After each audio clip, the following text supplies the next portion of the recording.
Hello eco-conscious viewers, and welcome to today's Planet Earth, our loving home. The United Nations has declared 2010 the International Year of Biodiversity, and on today's programme we'll explore the impact of livestock raising on the planet's flora and fauna. Earth is home to countless species, which all cooperate with one another to maintain the health of the biosphere. We human beings are also part of the global ecosystem, and our lives and survival are closely related to those of other species.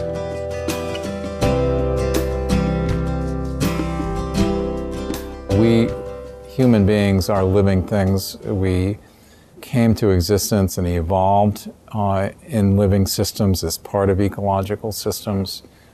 Every time we reduce the amount of biodiversity, we basically impoverish our own future. Dr. Thomas Lovejoy of the United States has enjoyed a long and distinguished career, having served as the Chief Biodiversity Advisor to the World Bank, the Executive Vice President of the World Wildlife Fund US, and as the Senior Advisor to the President of the United Nations Foundation. Currently, he serves as the Heinz Center Biodiversity Chair. The Center is a prestigious environmental policy institute in the USA.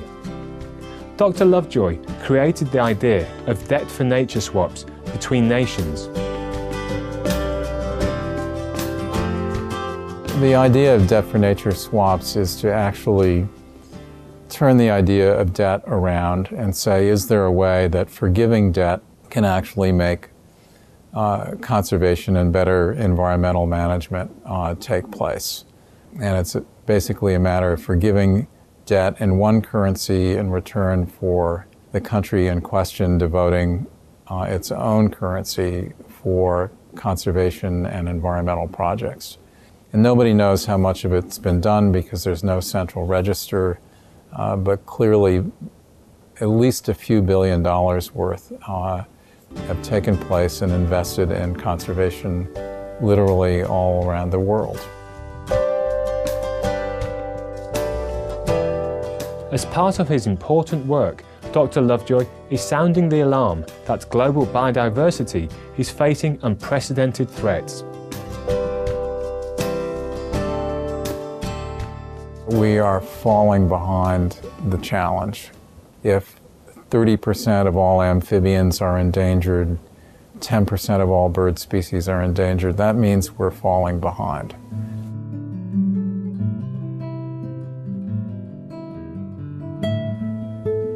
At present, the number of species in most of the world's ecosystems is declining, while the function of nearly all these systems is also shrinking. United Nations scientists estimate that globally, species are disappearing at an unprecedented rate of 50 to 1,000 times faster than the background rate, or the rate of extinction before humans became the primary cause of extinctions, based on fossil records. According to the latest International Union for the Conservation of Nature's, or IUCN's, Red List of Threatened Species, 17,291 species out of the 47,677 species assessed are threatened with extinction. It was found that 21% of all known mammals, 30% of all known amphibians, 12% of all known birds, and 28% of reptiles, 37% of freshwater fishes, 70% of plants, and 35% of invertebrates assessed thus far are in danger of disappearing. Jane Smart, director of the group's research team, warned that scientific evidence of a serious extinction crisis is mounting. The growing rate of global species loss is closely related to the rapid growth of the livestock industry in recent decades. Many scientific studies have shown the devastating impact the livestock sector has on biodiversity. For example, the 2006 report by the United Nations Food and Agriculture Organization, or FAO, entitled Livestock's Long Shadow, points out that the livestock industry is one of the leading causes of falling biodiversity levels. The report states that the livestock industry plays a major role in almost all the serious environmental issues on the planet, including deforestation, land degradation, pollution climate change, sedimentation of coastal areas, and water shortages, all of which have a severely negative impact on global biodiversity. In addition, the livestock sector is a major driver of overfishing and a facilitator of non-native species changing ecological systems in detrimental ways. According to a 2005 study on terrestrial ecoregions by the World Wildlife Fund, or WWF, some 306 of the Earth's 825 known regions are facing threats from livestock production. Another analysis of the 35 global hotspots for biodiversity done by Conservation International reveals that 23 are now seriously affected by livestock production. Scientists have found that livestock raising leads to a decrease in the abundance of species in areas where it is practiced. For example, Australian researchers discovered that in arid rangeland zones of South Australia, the numbers of most species in paddocks are lower than in areas that have never been used to raise animals. Due to livestock production, most of the original vegetation in the region's paddocks has been destroyed and replaced by a grazing lawn. In addition, the native animals have lost their familiar habitats to these large empty spaces. Per livestock's long shadow, over 1/4 of the planet's ice-free terrestrial surface has been or is used for livestock grazing.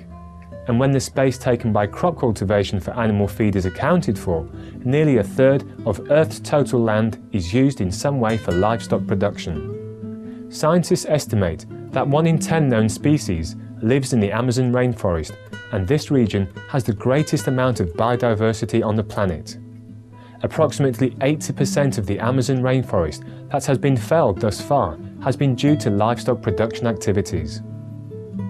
A 2009 report by the United Nations Environmental Programme, or UNEP, states that 26 species of plants and animals in the Amazon region have gone extinct due to deforestation, while another 644 kinds of flora and fauna, including the red-faced spider monkey, the spectacled bear and the otter, are on the brink of extinction. In reality, the actual number of flora and fauna that have already disappeared is far higher, because some species likely became extinct before scientists had a chance to learn of their existence.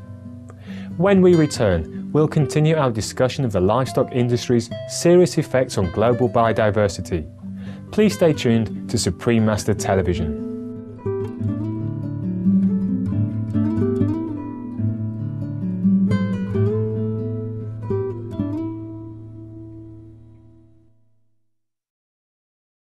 The impacts of deforestation include some short-term benefits for a small number of people, and then it involves health problems and essentially environmental destruction and impoverishment for many, many more people.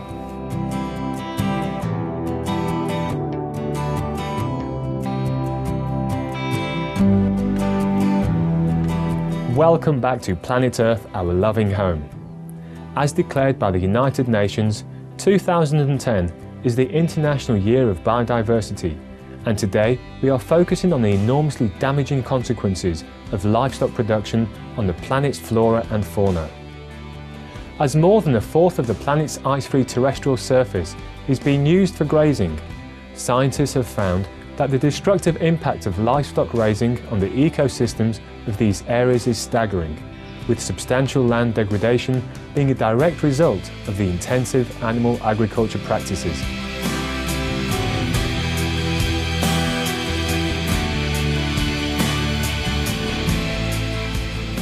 Aside from deforestation and land degradation, climate change is another extremely serious threat to global biodiversity, with its destructive effects on plants and animals becoming increasingly apparent.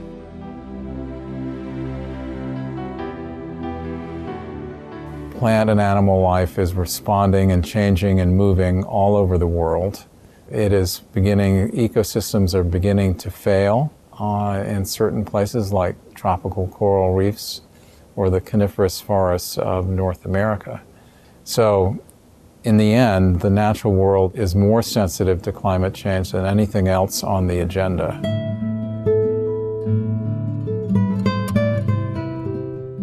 In their recently published paper, Livestock and Climate Change in World Watch magazine, former and current World Bank environmental experts Dr. Robert Goodland and Jeff Anhang conclude that more than 51% of human-caused global greenhouse gas emissions come from the livestock industry.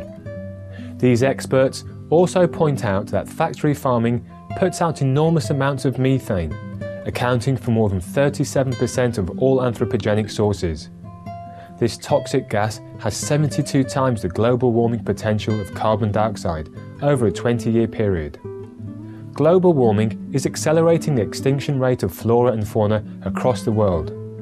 Without a wide array of plants and animals on Earth, humankind's survival is in serious doubt.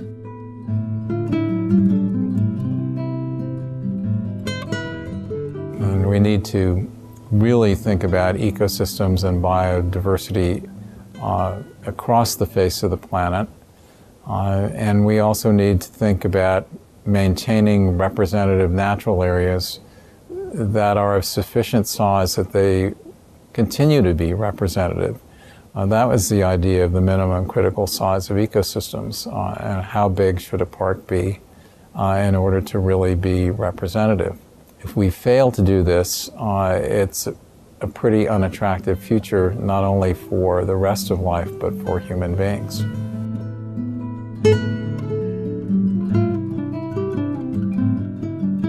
As individuals, we have many effective ways to protect biodiversity and help save our planet.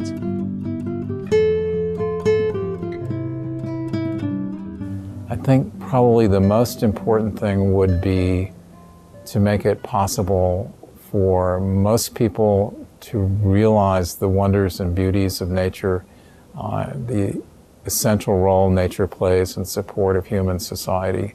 The individual plays a really important role in the future of life on Earth. It's part of our daily actions. It's part of how we act politically, how we vote, who we choose to be our leaders. We need to change how we think about living on this planet. We have to move from thinking about nature as something which occurs in some isolated, fenced-off reserve here and there in the countryside, to thinking of ourselves as living within a natural matrix. It's basically changing our attitude about how we relate to nature, and it's also changing our just daily awareness of it.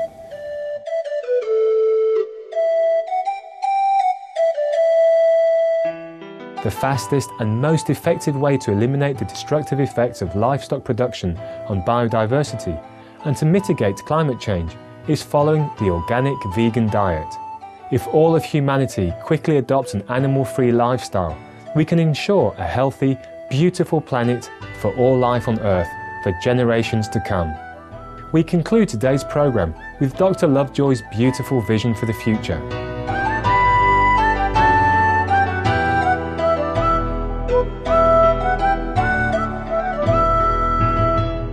I'd like to share a dream. And the dream is that we actually think on a planetary scale of restoring a lot of the ecosystems that have been degraded and destroyed. That would be reforestation in places like the southern Amazon, restoring degraded grazing lands in places like Australia, practicing agriculture in ways that puts carbon back in the soil, and literally makes the planet greener than it is today. That would achieve two things. It would literally remove a significant fraction of carbon dioxide from the atmosphere and thereby eliminate some of the climate change that we're facing. But it would also make all those ecosystems better able to withstand climate change and deliver all the other ecosystem service benefits that we get from ecosystems, whether it's watersheds or the increase of knowledge of essentially the life sciences, which are so important to us.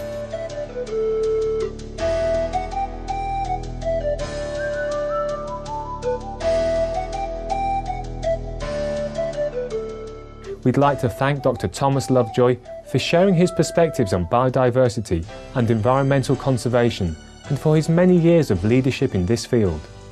We wish him the very best in his future endeavours. For more information regarding Dr. Thomas Lovejoy, please visit www.heinzctr.org. Thank you for your kind company on today's programme. Up next is enlightening entertainment after noteworthy news. May we all adopt sustainable and compassionate lifestyles to save the planet.